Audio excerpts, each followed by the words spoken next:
Yeah, hello guys. This is Manoj Shah. We have a guest here with us, Patricia Hendricks. And Patricia, welcome to this show of Smart Outsourcing Talks. And Patricia is the head of coaching and communities at Woodard. And she is here on an India trip for. She's been here spending time for almost over 2 weeks now, and we are privileged that today we are at Finsmart office, and we had a chance to invite him and meet our team members and see our infrastructure, and visit Pune as a city. So thank you so much, Patricia, for spending time with us. Thank you for having me here. I really appreciate it. Yeah. So first thing first, how did you like India? Oh my gosh, it's been quite the experience. I didn't have any idea what to expect. It's very fast paced, and I had to kind of get used to that energy of everything moving so quickly together. But I've had just a wonderful experience, and the people have been so welcoming and so friendly everywhere from all the way up at the Chinese border to the top of the Himalayas to here to Pune. Yeah. Everybody's been so gracious and so welcoming. Yeah. Maybe you can share one or two short stories or instances which really deeply touched your heart as far as the experience is concerned. Well, I mean, starting from today backwards, today was very meaningful to me. Like to have an opportunity to sit with your team, meet them face to face, even understand which clients they were working on. That I know those clients. Yeah.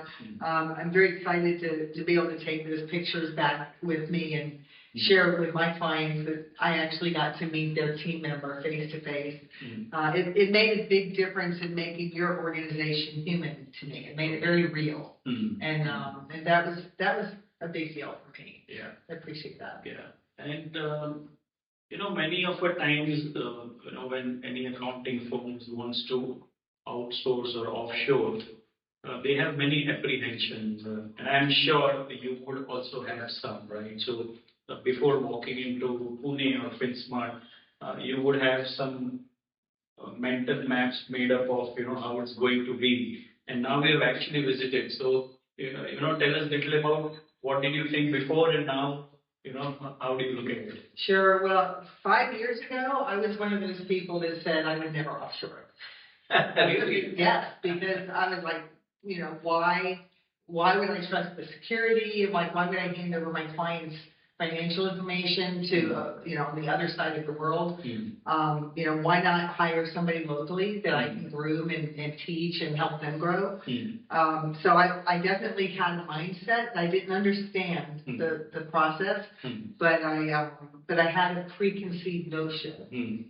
That I didn't want to do offshoring. Then I got to know you and Shalaka over the last 3 years, which has been very special, and I got to understand a different approach to offshoring. I still don't know other offshoring companies, so I have no other experience except with you. But I can tell you that just what I've learned from you and about how you run your organization, it's eased many of my peers. Okay. I would feel very secure giving you my clients' data to work on. And now having met your team and seeing how much they really love, you guys have such a great culture here. Seeing how they love working here, how they're growing, how you're investing in them, and creating careers, not just jobs. I think that's super important. So the security was one of the big hurdles that needed to be overcome in my own mind. And I think that's very common from a U.S. perspective. Sure. Our clients are depending on us to keep their data secure. And in many ways, you and I talked about this, in many ways it was a big gray cloud. Like we're just sending our information to the other side of the world and we don't really know what's happening. But having seen here the security that you have, and having seen the dedication of your team, it makes this a human experience for me. Yeah. It makes this very real. This is a very solid, legitimate company with a great culture. Sure. And when you met our team members, right? So many of the times, of course, you would have spoken to us many times, but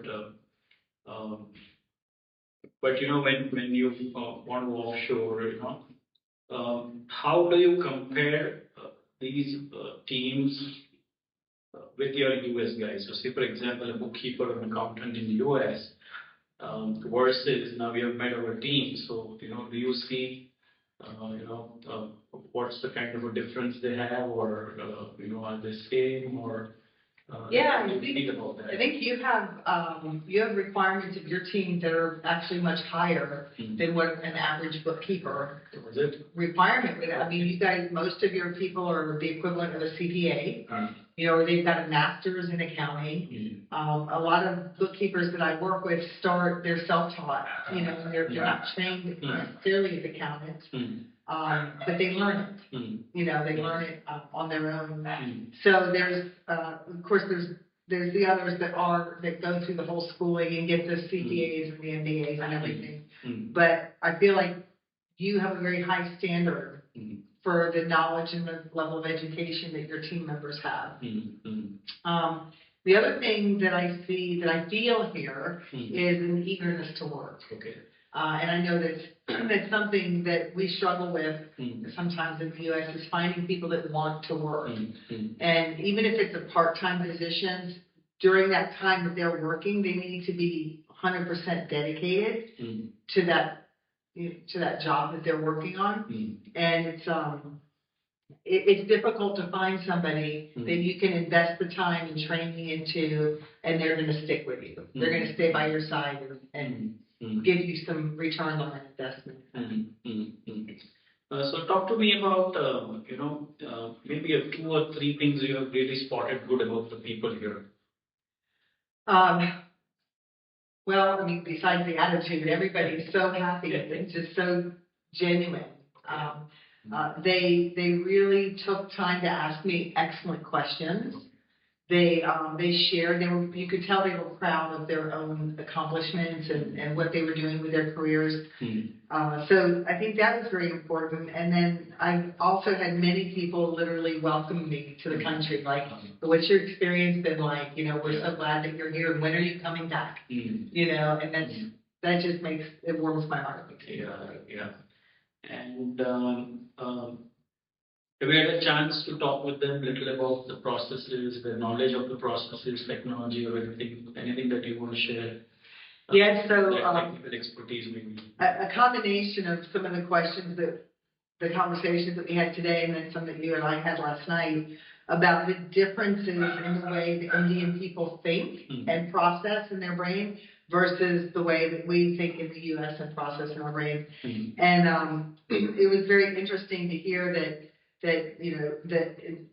typically, in generalities, that the Indian brain is very, very fast moving, very, multitasking and things happening all the time and getting stuff done quickly. Whereas it's less about slowing down to create the process. So I find it intriguing that your team has taken the time to learn how to do workflows and learn how to create processes. And even though I think from our standpoint, we create process, we're just not really good at getting it out of our heads and putting it into an SOP. But you have a whole team of people that really excel at that and can help us create our own structure and our own SOPs. So that was very significant. Yeah. Good. And one of the questions that most of the people ask me, right, that how do you cross that communication barrier? Many a times you feel that I did not understand what they are saying. So were you able to easily communicate with our teams, and because though we keep saying that we have all English speaking people, but then I would like to hear from you whether they are good enough for you to understand, or what's your view on that? Yes, so I noticed that everyone I spoke with they slowed down and spoke so that I could understand them through their accents. And most of them I could understand easily. Okay. There were a few things that I had to ask, to repeat, but for the most part, it was very easy to communicate with your team. we talked about, the fast thinking and the fast talking, and that you see that in other countries as well. If you go to Mexico, they're like, blah, blah, blah, blah, But if they'll slow down, then you can hear the words that they're saying and you can understand better. So I appreciate the willingness that your team had to, to make the effort so that I could understand what they were saying and we could have a really good, intelligent conversation. Sure, yeah. One other question I would like to ask that, so there are, culturally we are two different countries, right? So India is very different from the West, in the US. Though we train people, we teach people, to align the cultures, but now you have seen, you spend time in India, you have spent seeing things around, you have experienced people, now you have met our team. So, what are those few critical things which is needed to align, culture in terms of making a healthy working relationship? I would say the most important thing is to understand that we're both human beings. And we might have different upbringings, we might have different cultures, and we might interpret things even differently in our heads. But to take the time to really understand. So my visit here has changed everything. Oh, is it? Absolutely, because I only before had ideas or preconceptions. Yeah. Or I had my experience of the Indian people that have come to America and my experience of them there, which is very different from being here in your environment and seeing how your culture is and how you think and how you work. So I think we need to take the time to see the humanity in one another. The communication is key, but seeing each other, you're not just a job on the other side of the ocean. You're another human being, and we can work together, and we can explore each other to broaden our own experience and understanding. And that's one of the things I loved about this entire trip is, I even got to meet some of the nomads up in the North Country, and they invited us into their tents and fed us food. They have almost nothing, and here they were wanting to share and give, and just brought tears to my eyes. And I see that in everybody that I've experienced here. I was warned, actually, that it was a dangerous place to be. I have not experienced any fear whatsoever. I've been so comfortable the whole time I've been here. So that preconceived notion that we had coming in, absolutely gone. Absolutely. Maybe you can share one or two experiences which deeply touched you. It could be anything. Well, definitely that experience of meeting the people, the nomads, that was really huge because it reminded me a lot of Native Americans. They were having what we would have called a powwow, where they were gathered together to celebrate something. And each person, each tent, each family was bringing them, their nature and their customs to share with other people. So that was deeply moving. Seeing the, driving along on the road and then seeing a herd of sheep, you've got such a mix of, the shepherds and the construction and the tourists and the motorcycles and everything's just.